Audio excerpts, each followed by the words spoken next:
Hello, hello, hello, and welcome back to Bold Strokes Books Preview. I totally almost said bookathon. Oh my gosh, that is not quite this month, but soon we will be promoting the next bookathon. Those of you who may not know me, my name is Sandy. I'm Bold Strokes Books Senior Editor, and I have with me Melissa Brayden, BD Grayson, which rhymes, that's funny, Barbara Ann Wright, Nathan Burgoine, and C.A. Popovich. They are promoting their March releases, which will be out in just a few short days. Alrighty, I do have an opening question as I set up the Facebook Live. And that question is, how did you choose your title for this book? So I'm going to hand it off to Melissa. Oh, okay. So title for this one, this is the third book in a series of romances that I've written called the Tangle Valley Romances. And so I remember when I was coming up with a title, I wanted each of the titles in the series to tie into the series title. So I was looking for catchy little ways to use the word tangle. So I remember sitting at a bar at I guess it was RWA 2 years ago, before the scandal, and coming up with a series of possible titles. And What a Tangled Web, I think it was one that made the cut early. And then Entangled was book 1, and Two to Tangle was book 2. And so they just felt like a cohesive fit. And I was happy with that. But I'm a curious person, and I'm desperate to know how Barbara Ann Wright chose her title. I actually chose my title, and the whole series, the idea for the series, I stole it from the very talented Melissa Brayden, because I knew she wrote interconnected stories that switched the characters, that had something in common. So I wanted to write a fantasy trilogy about 3 sisters, and I wanted the titles to be kind of either their professions or something about them. So The Noble and the Nightingale is a story about a noblewoman who meets a street performer, and they fall in love and have adventurous hijinks. Awesome. And I'm sure that is not as cool as Nathan's title, which I want to know right now. So I'm going to be one of those authors that says I hate coming up with a title. It's usually the last thing I do, but this is one of the rare times where it wasn't. Village Fool is, and here's the cover, because that's actually part of the part of the plot here. Village Fool is a April Fool's Day romance, and my previous book was a fake romance holiday book, and the art designer Matt Wright, it was called Faux Ho Ho, which I love a good pun, but he took the words ho ho ho on the cover and put faux over top one of the ho. So now that's become a thing. So when I was trying to come up with an April Fool's Day one, I was like, well, I need to put something that can cover one of the words of April Fool, and they're all set in a small gay village in Ottawa, so it became Village Fool. So village covers the April. What about you, CA? I went around and around when I first started thinking about this book, and I wasn't sure what the title was going to be. But the character, one of my main characters, she lived in a cult. She grew up in a cult, and she has a lot of secrets, and she was afraid to tell people about this. But she fell in love, and it was true love, and I don't know. That's what I came up with. Love's truth. It's fitting. Perfect. And BD, you're up next. Oh, it's me. This is Love's Falling Star. I wished I had some clever something to come up with about the name. It just sort of came to me. That's kind of how it happened. I had written a couple before that somehow they all started with love something, and it just sort of happened. Awesome. I like it a lot. Yeah, that's all right. I always love hearing the process of how people come up with their titles. Okay, so this is a reading panel. We are promoting our March 2021 releases. We are going to start with the infamous Barbara Ann Wright, reading from The Noble and the Nightingale. Barbara, why don't you do a quick intro for your series, and then you can start reading whenever you like. Everyone else, if you can mute and stop your video, that would be great. Well, this is a fantasy series. It's an interconnected story about 3 sisters. This is the first book of 3 books. And this one is about a noblewoman, Adela, who meets a street performer named Bridget. Bridget also happens to be an ex-spy for the kingdom next door, the one that Adela's kingdom is currently having problems with. So, you know, hilarity ensues. Not quite. No, there's lots of murder and things. Anyway, in this scene is the first time that Bridget and Adela meet. We're at Bridget's point of view, and she is packing up to go home after a day of performing. Bridget hesitated to put her mandolin in its case, not wanting to leave the square without seeing her. The nobles and other worthies of Saris were easy to spot with their lavish clothes and intricate hairdos. Why couldn't people so imaginative in dress and form put a little more effort into everything? Their buildings, for instance, lacked grandeur. They were all squat and dull. Her old spy master would have scowled at her. All that effort to escape, he'd say, and she's bored. Yes, she should be thanking all the gods she was free, and Saris wasn't without a few points in its favor. Movement across the square caught her eye. The buildings may not be beautiful, but the women certainly were. This one in particular. Adela was a noble, a diplomat, a blonde-haired, blue-eyed goddess with skin so pale it seemed luminous, and a figure to make hourglasses commit suicide in envy. Why she didn't use a carriage was anyone's guess. Her elaborate gowns must be heavy. The weather had to play havoc with her coiffure, but she walked every day. And when she held her skirts out of a puddle, she'd revealed stout boots instead of dainty shoes. Beauty, intelligence, and foresight. It was all Bridget could do not to fall at her feet in worship. Adela's eyes lit up as if happy to find Bridget lingering too. Maybe she hoped for a private performance at her home. Oh, gods, if only. Good evening, Adela said. Out of all the times Bridget had imagined them speaking, a simple good evening had never occurred to her. She'd always imagined something more like, follow me to yonder inn, peasant, and service me roughly. Bridget ducked her head and hoped the dusk hid her smile. Hello there, she said. Adela placed a hand on her bosom right where her cloak opened and where her dress dipped to show her cleavage. I'm Adela. Bridget told herself not to stare. Bridget. And then there was silence. Bridget waited.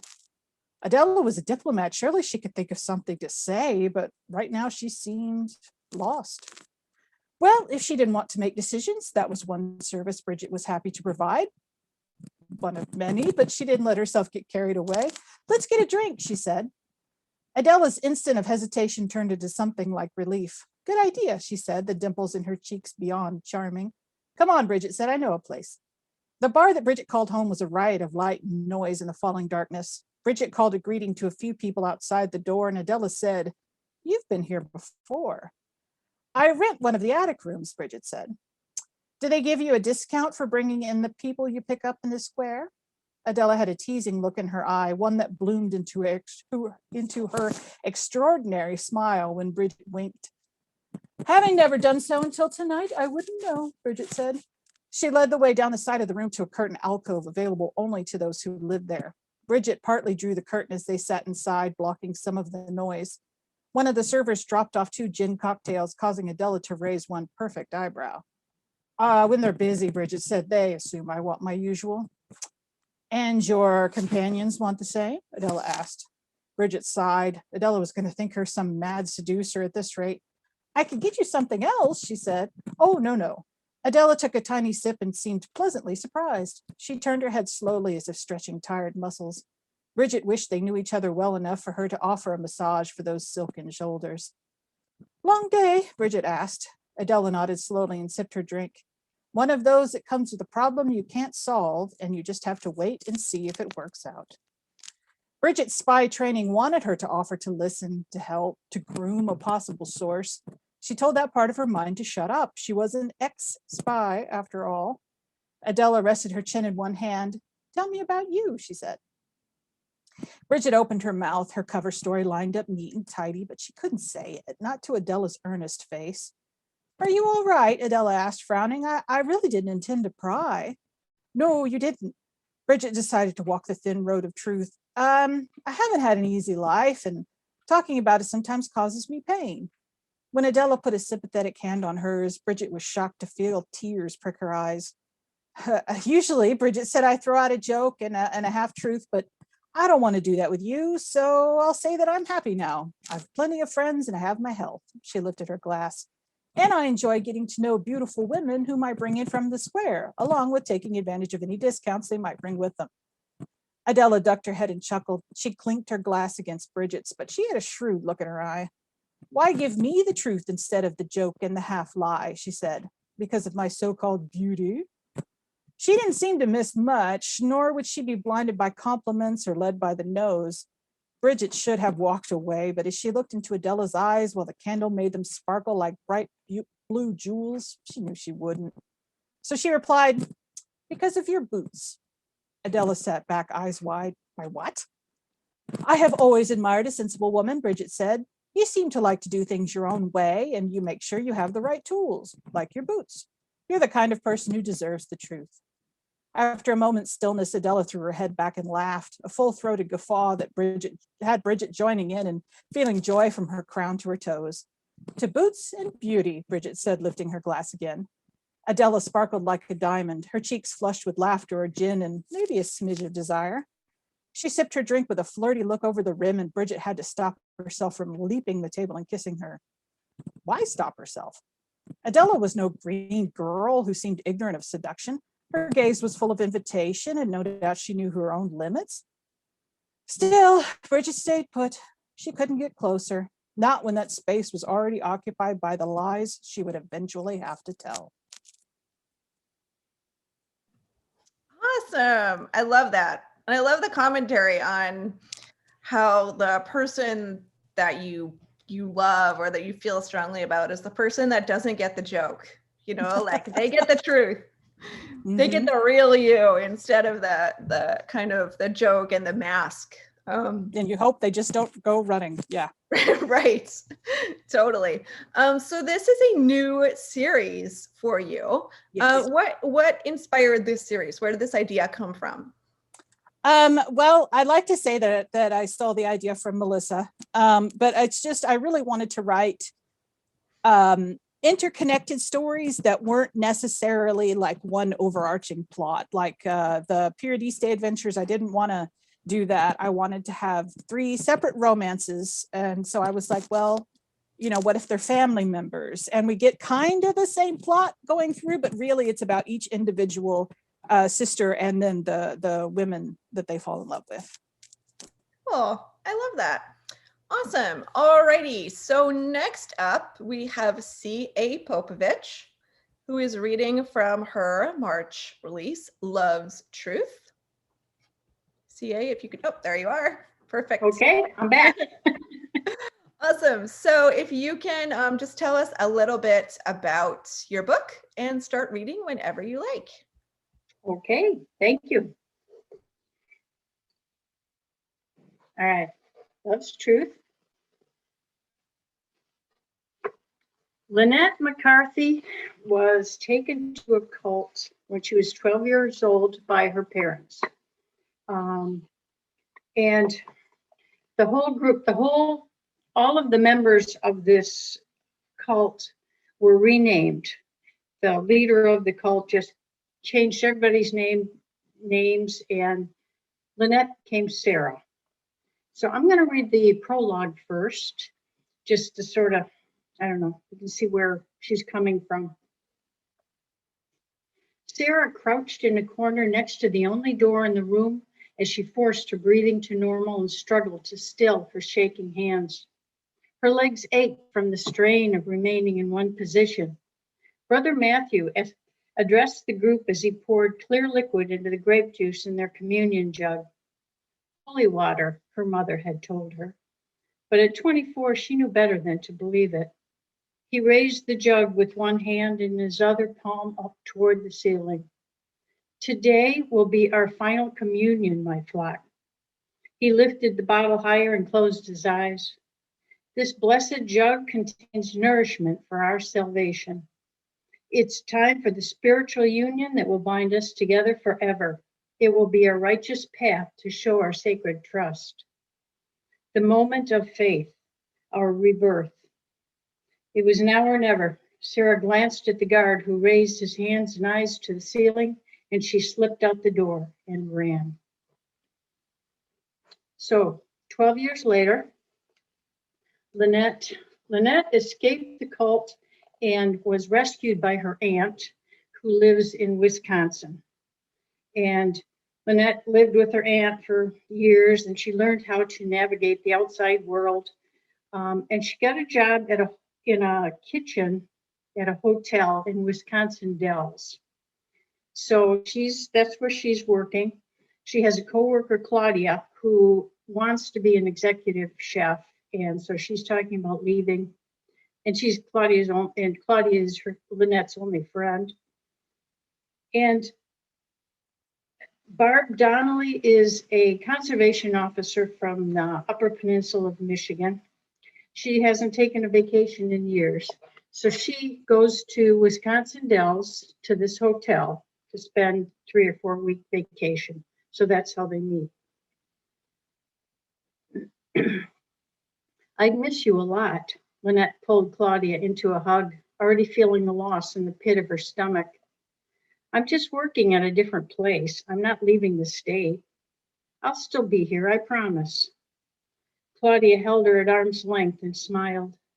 Lynette relaxed. Her efforts to understand the difference between a friendly hug and sexual expectation took years, and she gratefully accepted Claudia's touch. Her thoughts quickly turned to Barb and the feelings being with her elicited. Definitely more than only friendly on her part, but did Barb feel the same? It didn't matter. She had no intention of putting herself in the position of being hurt again. She poured herself a cup of coffee and joined Barb at the table. Glad you could make it. Barb leaned back in her chair. Sorry it took so long. Claudia wanted to talk. Lynette sat opposite her. No problem. I'm patient. Barb smiled and held her gaze for a heartbeat before taking a drink of coffee and setting her cup down. I wanted to ask you something. I'm going to see the Cave of the Mounds tomorrow if it stops raining, and I'd like you to go with me if you're interested. Can I let you know tomorrow morning? Sure.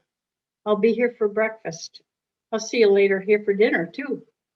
Barb smiled and continued to drink her coffee. Lynette's knees went weak as she stood to head back to the kitchen. She was in trouble if Barb's simple smile caused that reaction. Thank you. Awesome. Oh, that's such a sweet scene for such a kind of interesting intrigue setup with sounds like lots of angst and whatnot in her backstory. So that's interesting. What inspired you to write someone with that kind of history? It was a news piece. I think it was the World News or something I saw. And they were talking about a couple that I didn't hear the whole thing, but it was a couple that they were looking for their children. They had 2 kids, and for some reason they wanted to know where these kids were. And this couple left and went to Hawaii. And then the news came out that they were members of some cult in Idaho. And they presumed that the kids were back there, but they didn't know where. And then I don't know what happened to them. But that is what inspired. I thought, well, that wouldn't it be interesting if I could have a character that was a kid that was taken away to a cult and, given no choice, but that's the way it went. So I thought that was really fascinating to me. So I decided to do it. Cool. I love that. I think a lot of our authors are inspired by news or articles or books or something that they've read or seen in the media. So very cool. Yeah. All right. Next up, we have B.D. Grayson reading from Love's Falling Star. There you are. You are new at BSB, so why don't you do a quick intro of you and say hi to everyone and tell us a little bit about your book, and then you can start reading whenever you like. Okay. The new book is Love's Falling Star. It is about a country music megastar who seems to write most of her #1 hits in libraries because to Lachlan Page, that's the only place that's quiet. So after concerts, she goes to libraries all over the country and writes. This adventure to the library takes a little bit of a turn. So that's where we're going to pick up is where they go into the library. Lachlan walked into the library, baseball cap pulled down low and her ponytail pulled out the back. There was only a handful of people in the building, and if anyone recognized who Lachlan Page was, they didn't show it. Maybe they just respected the effort she had taken not to be recognized. Or maybe it was the 6'5", 250-pound bodyguard who walked behind her. She wasn't sure, but was grateful either way. She went to the upstairs level of the library while Jacob stayed on the bottom level to give her privacy. He made sure that he could see her from where he sat. She found a spot between two rows of books, pulled out her tablet, opened her keyboard app, snugly tucked in her earbuds, and clicked open her pen. This was home. To Lachlan, home was in the form of a pen, paper, and an iPad app. People say that home is where you feel loved and safe. Writing sometimes felt like the only place that felt like home to Lachlan. She did prefer her baby grand piano, but this was the next best thing. She started jotting down lyrics onto the paper and tapping the keyboard. She was lost in the melody that was playing inside her head until there was a tap on her shoulder. She looked up, fully expecting to see Jacob, but the woman who stood above her was not her oversized protector. It wasn't just any woman. This one was gorgeous, with dark hair and the most amazing brown eyes that Lachlan had ever seen. Lachlan quickly removed her earbuds. "Hi," she smiled. "You do realize that you're supposed to be quiet in here, right?" "Yeah, well, I know. I know the rules." Lachlan stumbled over her reply. "Sorry, I didn't realize I was being loud." "The humming is distracting." "Sorry, I didn't realize that was happening." The woman seemed to soften as she dropped her crossed arms to her side. "Just try to be a little quieter. I've read the same sentence 3 times listening to you." "At least tell me it was good." "Well, it wasn't horrible." "Please tell me your definition of not horrible means it was remotely decent." "Look, I have a paper due on Monday, so I would say anything in this library that isn't the anatomy of the human body is remotely decent." "I'll take that. And I'm sorry, I'll try to be quiet." "Thank you, and I'll let you get back to your music." "My bosses will thank you." "Bosses? You write music?" Lachlan chuckled. It had never entered her mind that someone would truly have no idea who she was. "Yeah, I do." "Oh, wow. Do you mean for commercials and things?" Lachlan laughed. "Ouch. No, I don't do commercials. I mean, I've done commercials, but not the jingles for them, no." "Oh, well, okay. Well, I have a paper that, against my wishes, isn't writing itself." Lachlan smiled. "Good luck with the paper, and again, sorry to bother you." "Well, good luck on the music." Lachlan watched her walk away. Damn, if that's what bookworms look like, she would take 2. When Lachlan was done, she emerged from the aisle. She saw the table where the woman was seated, still concentrating on the books in front of her.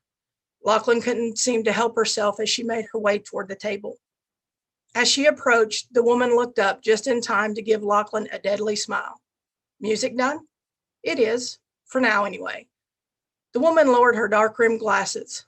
Lachlan thought that she had seen many attractive people, but there was just something about this woman that made everything she did seem sexy. Who knew I had a thing for smart chicks? "That's good." "What?" Lachlan said, feeling a touch of panic. Had you just read her mind? "That you're done. I assume that's good." That look of intrigue was what made Lachlan nervous. Were they flirting? Lachlan wondered if she was showing her cards to someone she didn't even know, but was spared making any decisions when a hand was stretched out to her. "I'm Vanessa." "Hi." Lachlan's mind shifted through a million aliases that she had used in the past.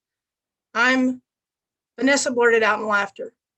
"I know who you are. I may be in a library on a Saturday night, but I don't live under a rock." "You just asked me if I did commercials." "You're in jeans and a Tennessee Smokies hat. You like baseball? What, you look surprised." "Yes, I like baseball." "I thought you didn't want me to know who you were. Plus, I get to tell my best friend Maya that I met her favorite singer and current celebrity girl crush. Getting to admit that I got to jerk her around for a little bit will make the story even better. It's a story we'll be talking about for years to come." Lachlan feigned shock. That is just hateful. Hateful? This coming from someone who thought what? I was so nerdy that I didn't know who? She leaned forward. Lachlan Page was? Now that is hateful, Miss Page. Lachlan knew perfectly well Vanessa was playing her, yet she was falling right into her hand. She couldn't seem to stop. She took a deep breath. I always feel like me in these places. I'm not Lachlan Page here. I'm just Locke. You should let people see you more. Lots of people see me. Hell, an entire stadium just saw me. Not like this. I like this you, and I barely know you. Vanessa stood and loaded her things. Know what else I like? Lachlan shook her head. Coffee. Me too. There's a cafe around the corner that usually is empty this time of night. Maybe no one will recognize you there. Want to grab some coffee? Coffee at 3 a.m? Now that's hardcore. I'm a med student. I haven't seen my bed in 4 years. Lachlan raised her eyebrows, which Vanessa chose to ignore. So, the coffee? Well, yeah, let me tell Jacob. Vanessa saw Jacob watching them intently. Oh, I didn't realize you were with someone. Oh, he's just the lucky bodyguard who my manager forced to come with me. Trust me, Jacob will stay out of the way. He just needs to know what I'm doing. Okay, it's just down the street on the right. I'll meet you there. Yeah, Lachlan smiled. I'll see you there. Lachlan wondered what in the hell she was doing. This could go totally wrong. She didn't know Vanessa. She could do anything, sell her story to the tabloids or call her friends and tell her where she was.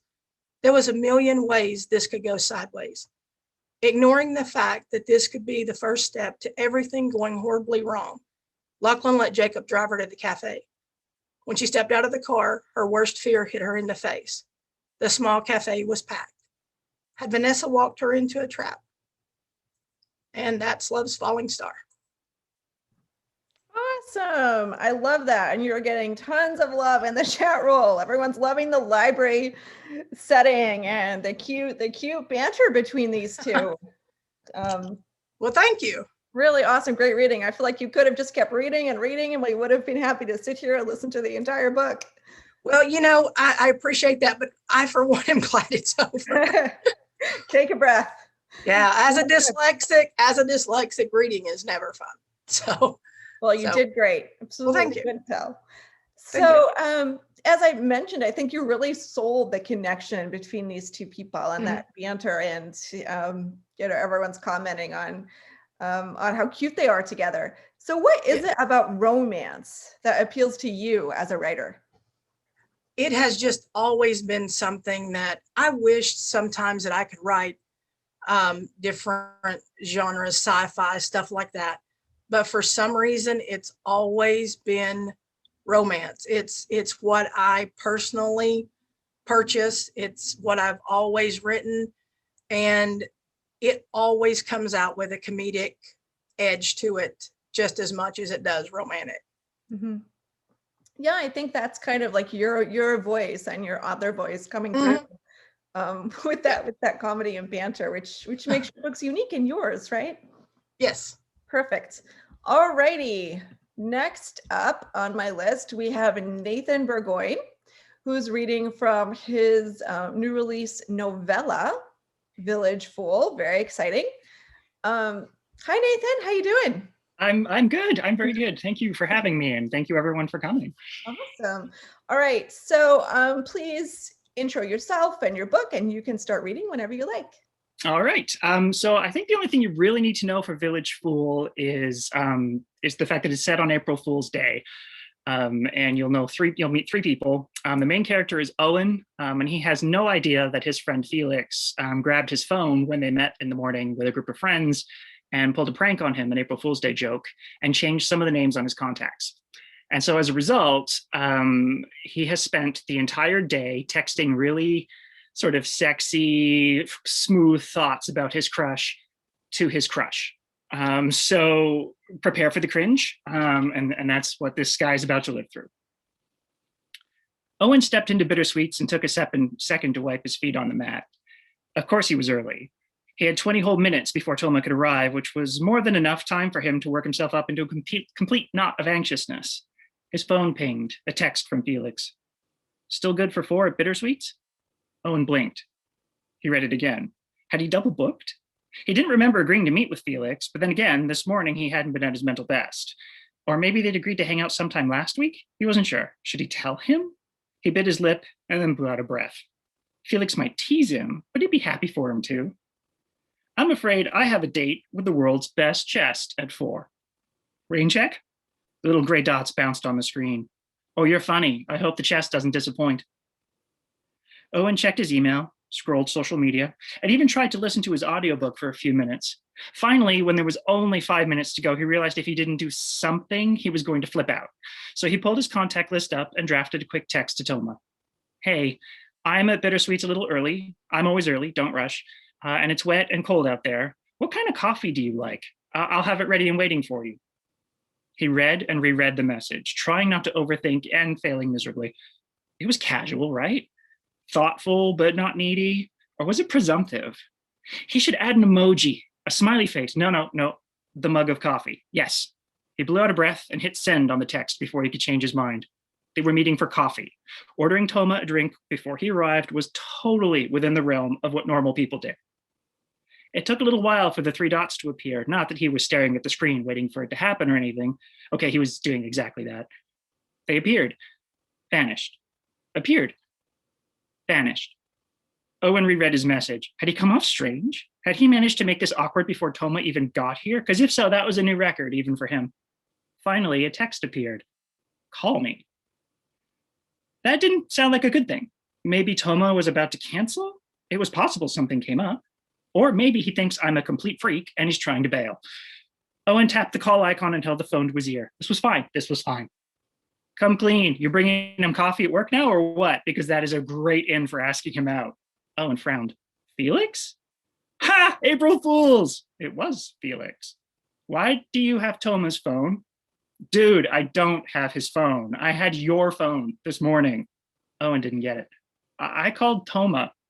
No, you called me. I edited a bunch of your contact names. You edited? Owen's stomach clenched. You did what? Did you text Silas? Because if you texted Silas, you were totally texting your foster mom. Felix, when I texted you, who was I texting? This couldn't be happening. The physical trainer of your dreams? Why? Wait, did you text him? Oh my God, you did. What did you say to him? You have to tell me. Was it? Owen hung up. He stared at the screen for a horrified moment, then tapped his way back to the text messages he thought he'd been sending to Felix. He hit the contact information and brought up the entry. He didn't recognize the phone number. Who recognized anybody's phone number these days? But the email associated with the contact was right there on the screen. Toma Popescu at villagebodypositive.ca. Oh God. Every text he'd sent to Felix, he'd actually been sending to Toma? His phone started ringing. The screen said Toma, but he knew better now. You have no idea what you've done, Owen said. Whoa, Owen. Felix wasn't laughing now. Is everything okay? Okay? Oh, wow, no. A world of no. Owen hung up. Then he saw the clock. Toma would arrive at any second and, oh, God, the text he'd sent repeated in his head. It's way less creepy to ogle a hot cupcake through a mirror. For the thighs, I would risk anything. I had to finish my boring ass exercises without any views of your amazing ass. I've got a date with the world's best chest. He was going to throw up. Owen was absolutely going to vomit right in the middle of Bittersweet's. He grabbed his coat. He managed the zipper after 2 attempts when the door to Bittersweet's opened. He looked up, mortified he was too late, but embarrassment shifted to anger when he saw the wild and wet Felix standing there. What happened? You asshole! To his utter humiliation, his eyes welled up with tears. He swiped at his face with one hand. You absolute asshole! He was not going to cry right now. He was too angry to cry. Oh my God, Felix said, taking a step forward. Owen? The door opened again. Toma smiled at Owen for about half a second or so, then frowned, looking between him and Felix. Is everything okay? Felix stared at Toma, his mouth open. There, Owen said, pointing at Toma. That's what happened. You complete asshole. Why wouldn't his brain give him another word? What's going on? Toma said. It was a joke. Owen stared at the ground. I'm so sorry. A joke? Toma said. Oh, Felix said. Oh, shit. Owen pushed past them both and ran out into the rain. So I'll stop there. I'm so glad I was muted because I was cracking up. Oh, it's so like so real, Nathan. I mean, so fictional, thank God. But Yeah, oh yeah. Cringe factor. Yeah. anyone who has been single for any length of time can tell you that you nailed the pre-date text for sure, and the waiting. It's all horrible. So thank you for the warning, for the cringe. I appreciate that. What a great reading.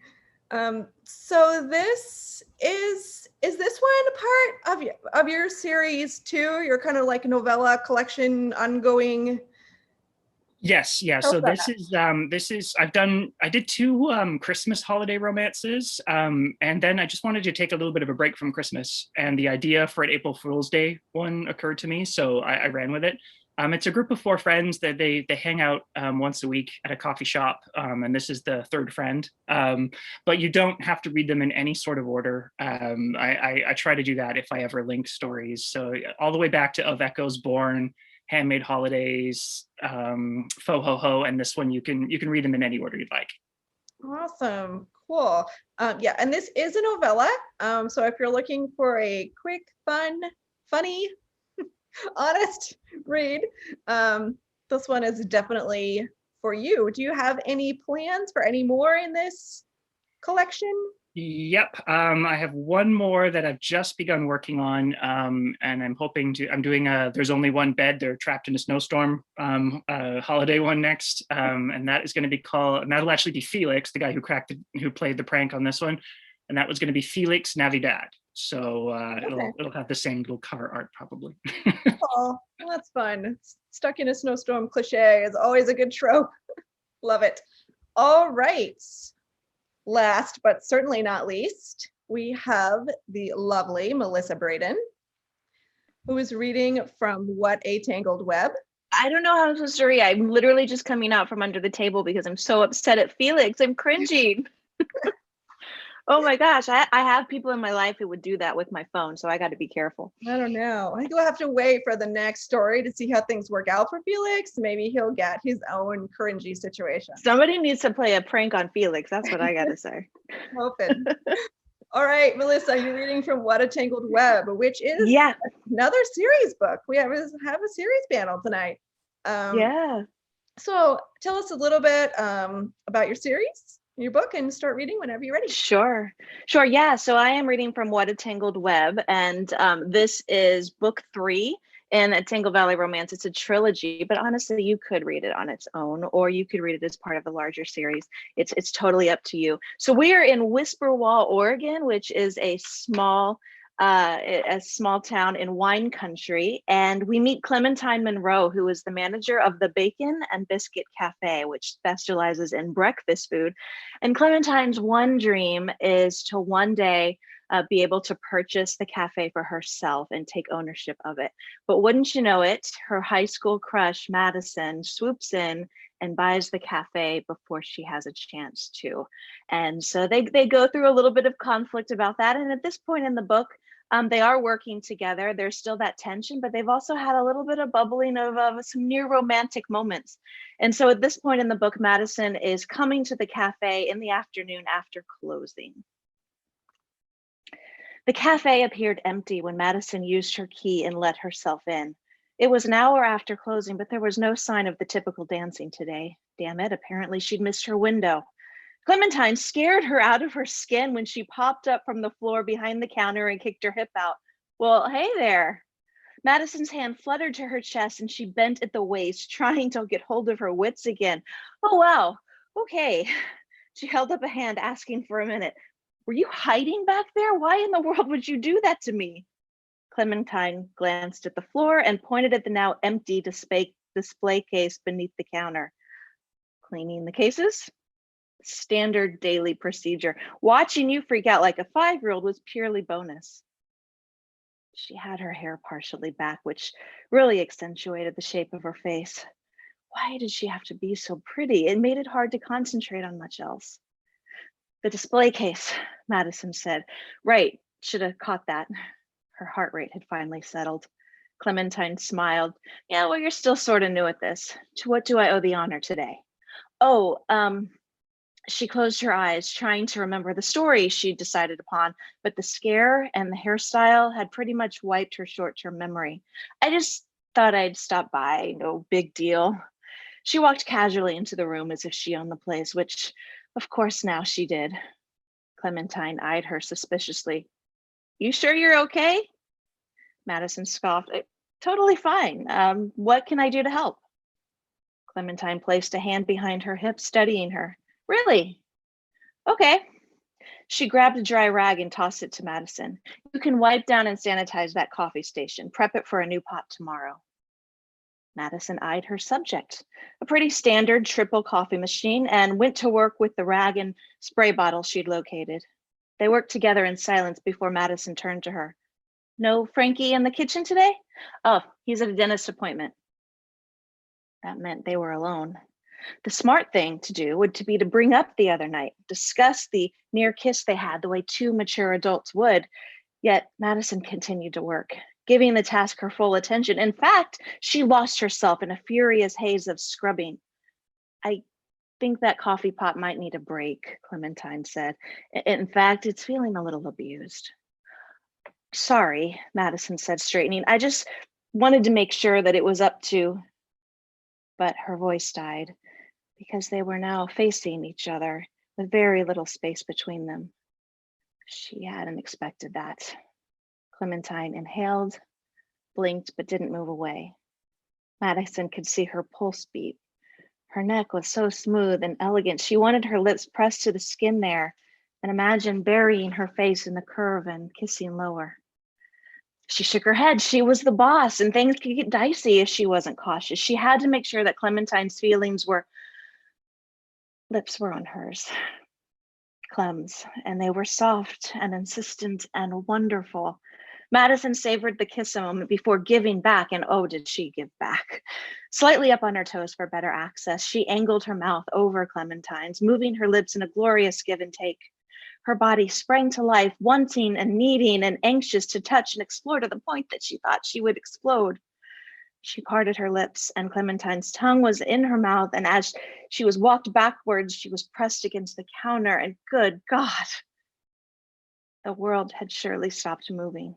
She had Clementine's face in her hands, and Clementine's hands were to either side of Madison's waist, though her thumbs were inching higher and higher with each passing moment. Madison couldn't help but cheer them on, and then all of a sudden, it was over. I shouldn't have done this, Clementine said, breathing deeply, dropping her hands.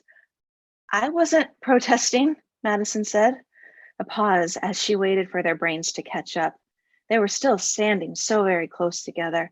Clem, please don't undo the past 2 minutes. Is this because I'm your boss and I've somehow crossed a line? What? Clementine asked, pulling her face back enough to see Madison. Her cheeks were flushed and her eyes dark with lust, mirroring Madison's own experience. You're cute when you're flustered, but no, I'm the one who kissed you. Now we're both apologizing. What's wrong with us, Madison said. Let's stop and just do this a little bit more. She pulled Clementine's mouth to hers for another few scorching moments that made everything in her come to life. Madison, Clementine whispered, millimeters from her mouth. I can't believe I'm kissing you. In the biscuit, Madison supplied. Clementine closed her eyes and laughed, putting more space between them. In the damn biscuit. Madison tilted her head to the side. But it turns out we're really good at it. So good, Clementine said, returning and placing her forehead against Madison's. Too good. I didn't know there was such a thing, Madison said. Clementine straightened. Trust me, there is. She said it reluctantly, like she spoke from experience. Madison didn't like what that sentiment might foreshadow. Madison, there is a big part of me that doesn't think that this is a good idea. The words slugged Madison like a punch in the gut, not what she wanted to hear, and her mind went to work trying to piece together what was going on. And the other part of you? She asked. I think you just met her. And that's all for now. Melissa Brayden rounding out our panel with a little bit of sexy. I A little like it. kissing. Yeah, it's a little kissing right there. Totally love it. All right, so you have written a number of novels at this stage of your career. What number is this? No. We're I want to That's say right. like 18 maybe? Pick up a 18-ish. 17, 18, or 19. It's somewhere in Okay. there. I always remember Beautiful Dreamer was 13. I always remember that. So I always count up from there. So Say you 18. a bunch of novels and a bunch of series too. What is it that makes this book different or special or unique, or what can readers find in this book that they may not have found in a Melissa Brayden book before? You know, one little aspect of it that I do like, and I guess I could answer this a lot of ways, but is we start with a character who has such a crippling crush on the other character, to the point where when Madison is in the room, Clementine can't form a sentence. And this has been something that's been going on for years, you know, since they were in high school together. And at the beginning of the book, and so this is not giving anything away, when the cafe debacle happens and Madison snatches it up, it's like that spell is broken. And we get to see the character of Clementine really harness her actual feelings and be able to face Madison full on, where we see the effects of that crush just erased. And maybe, and I'm not making any promises, but maybe we'll see it built back up again over time. I like that. I think that's true to life in some way too, because often our crushes are like idealized. We don't know the person.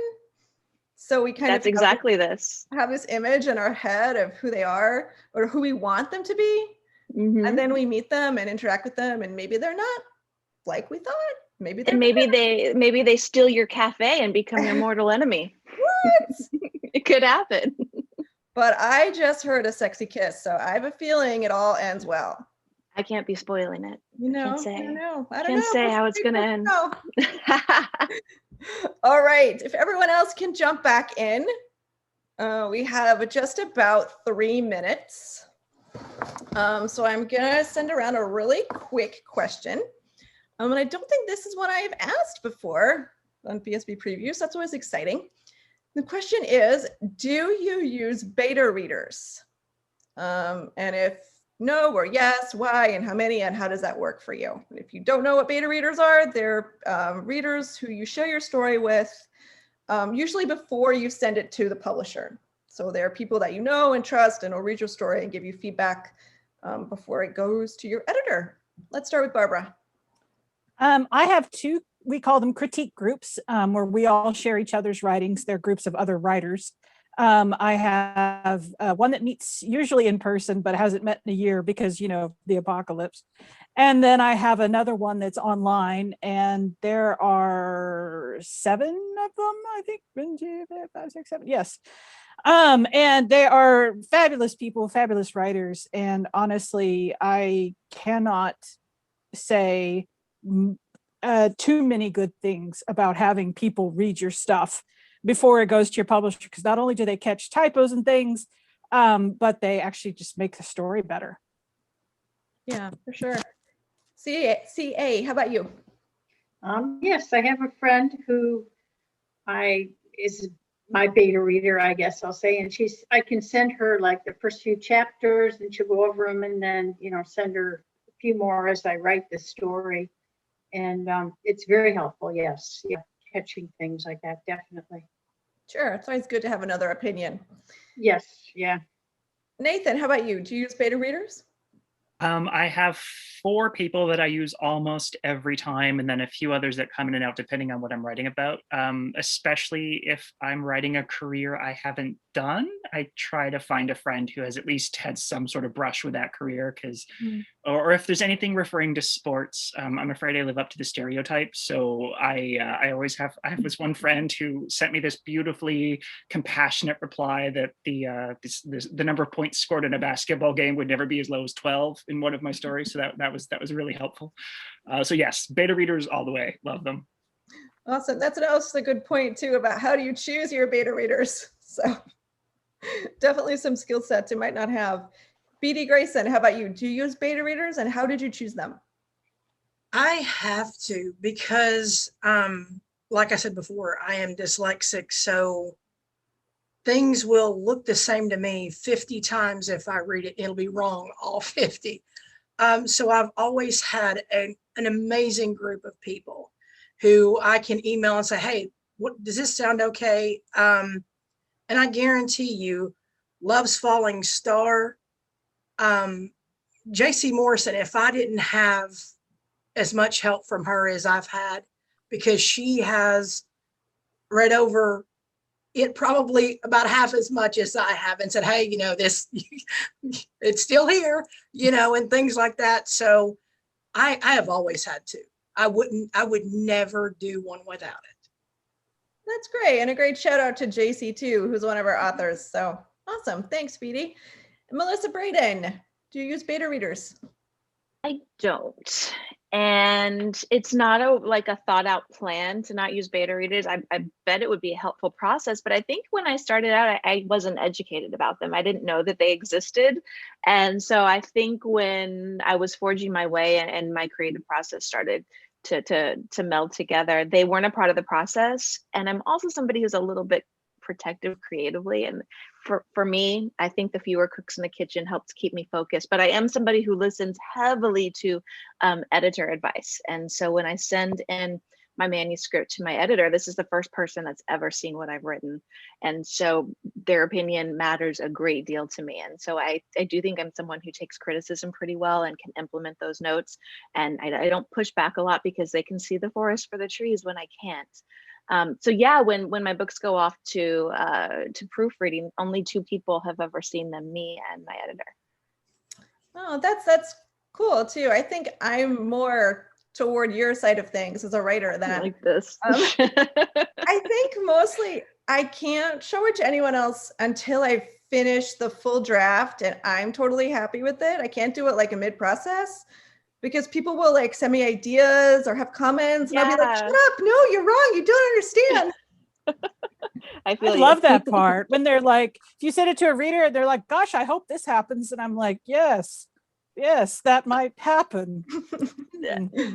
Well, I have to preface this with my boss reads my books, which is awesome, but also it's kind of awkward to tell her that, no, you think she's wrong when she's Radcliffe, right? So we've learned that. But that's great. It's an awesome question. It's fun to see people's processes and how different we all are as writers. We are sadly, unfortunately, out of time. Thank you so much for being here. Nathan, BD, CA, Barbara, and Melissa.